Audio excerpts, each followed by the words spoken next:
Hello বন্ধুরা, আপনারা দেখছেন বাবলির রান্নাঘর। আর বাবলির রান্নাঘরে যে কী রান্না হয়েছে দেখো। আজ রান্না হয়েছে ভাত, আর দেখো ডাল, ডাল আর এই দেখো পুঁটি মাছ। পুঁটি মাছের একদম শুকনো শুকনো করে ঝাল।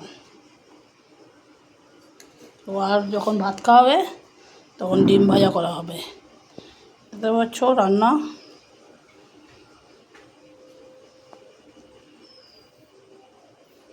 আচ্ছা, কী কী রান্না হয়েছে